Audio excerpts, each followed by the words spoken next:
नमस्कार मंडळी, आज मी तुम्हाला मुगाची भाजी करून दाखवणार आहे। तर सुकी भाजी एकदम हिरवी मिरचीची करणार आहे मी आणि खूप टेस्टी होते।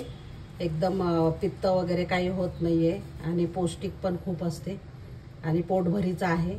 तर मी तुम्हाला आज मुगाची भाजी करून दाखवते आणि न भिजवता पटकन होणारी भाजी। तर आपण मूग विसरलो भिजवायला तरी पण आपण करू शकतो। तर मी दाखवणार आहे तुम्हाला आता। तर हे 1 कप मूग घेतलेले, तर हे स्वच्छ धुवून घेणार आहे मी आता। हे स्वच्छ धुवून घेतलेले कुकर घ्यायचा, कुकरमध्ये शिजवणार आहे। त्याच्यात गरम पाणी ओतायचं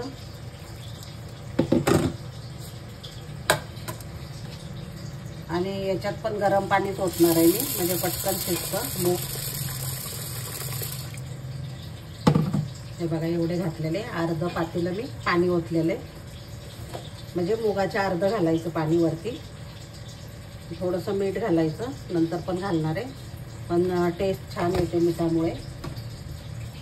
आणि थोडी हळद घालायची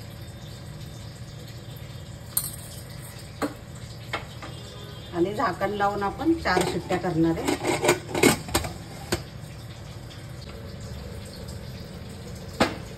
4 शिट्ट्या करून घ्यायच्या आता। हे बघा मंडळी, कुकर झालेला आहे, मस्त शिजलेलं आहे, एकदम छान। दाखवते तुम्हाला, हे बघा किती छान शिजलेले आहेत मूग आपले,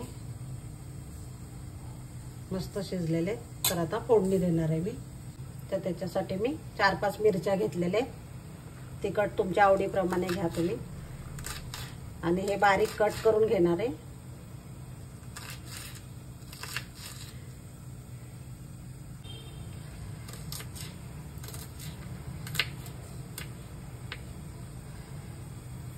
हे बघा मस्त बारीक चिरून घेतलेले। आता कोथिंबीर पण मी त्याच पद्धतीने चिरून घेते, बारीक एकदम।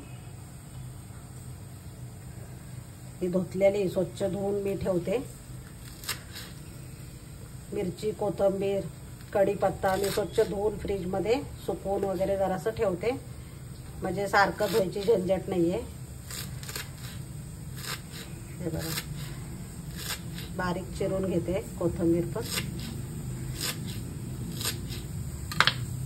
मुगाच्या भाजीसाठी काही जास्त झंझट करायची गरज नाही, कारण झटपट भाजी होते आणि खूप टेस्टी होते आणि पौष्टिक पोटभराची होते आणि जास्त वेळ लागतच नाही। 10 मिनिटात तर भाजी तयार होते आपली।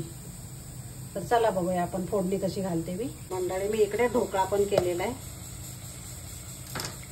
तर ढोकळ्याची रेसिपी जर तुम्हाला पाहिजे असेल तर तुम्ही मला सांगू शकता की ढोकळा दाखवा म्हणून। मी दाखवला नाहीये आता सध्या तरी। झालेला ढोकळा आपला। आता कढई ठेवली मी आणि तेल टाकून घेते कढईमध्ये।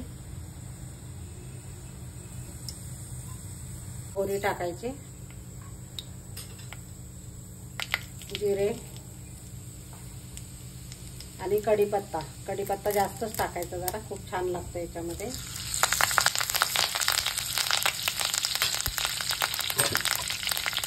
आणि हिरवी मिरची चिरलेली ते टाकायची।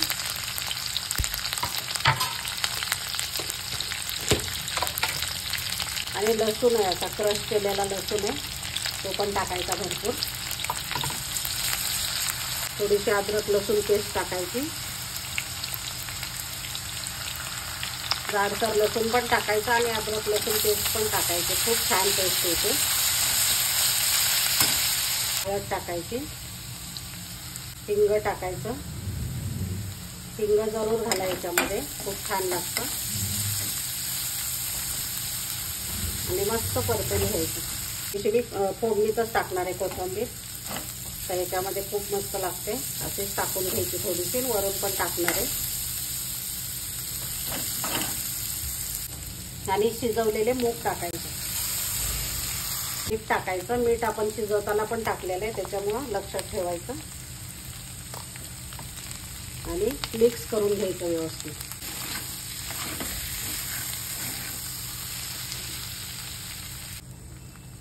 झाली आता आपली तयार झाली भाजी।